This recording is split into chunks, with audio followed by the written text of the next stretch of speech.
Bu videoda sizlarga shipoli zinalarimiz haqida ma'lumot beramiz. Shipoli zinamiz asosan ikki xil bizda tarifi bor. Birinchi tarifi eng byudjetniy versiya hisoblanadi. Bu MDF ga shipon uriladi. Oldi mana bu qayrilgan qismi krashniy holatda bo'ladi. Orqasini ko'ryapsizlar, ikki xil MDF bo'ladi. Biri 6 MDF dan 2 qavat, jami 32 mm holatda bo'ladi. Bu stupenkamiz ustiga shipon bosilingandan keyin oldi qismiga shipon aylantirilmaydi hech qachon. Biz hech qachon aylantirmaymiz. Shiponni o'zini agar bundoq qayrib qo'yadigan bo'lsak, shipon yupqa narsa bo'lib hisoblanadi.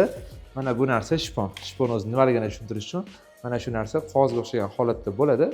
MDFli zinalarda daraxt teksturasi bo'lish uchun shu narsadan foydalaniladi. Agar aytganini o'zini qayrib qo'yadigan bo'lsak, bu eng ko'p oyoq bilan chiqib tushayotgan nagruzka tushadigan joyi.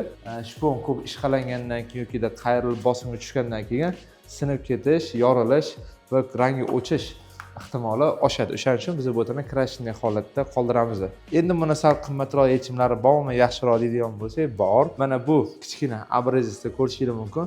Buni ham orqasi xuddi shunaqa ikki qavat MDF, ustiga bundan yasin shipon urilgan, faqat boshqacha teksturada. Oldi qismiga bo'ladigan bo'lsa, mana ko'ryapsizlar, yog'och aylantirilgan. O'shanda bu zinamizni uje 100% yog'och stupenka holatini berib turibdi.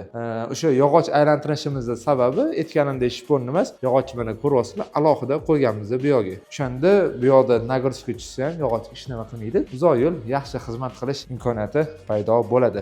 Bu shipolli zinamiz uje qimmatroq yuradi nisbatan. Bu shipollarni asosan biz 3 xil shipondan tayyorlab bera olamiz. Yasin shipolli zina qilish imkoniyatimiz bor, yong'oq yog'ochidan shipon qilish imkoniyatimiz bor va dub yog'ochining shiponidan foydalangan holatda sizlarga mana shunaqa formatdagi MDF ga shipon zinalarni yasab bera olamiz. Shiponlarning o'zi 3 xil bo'ldi.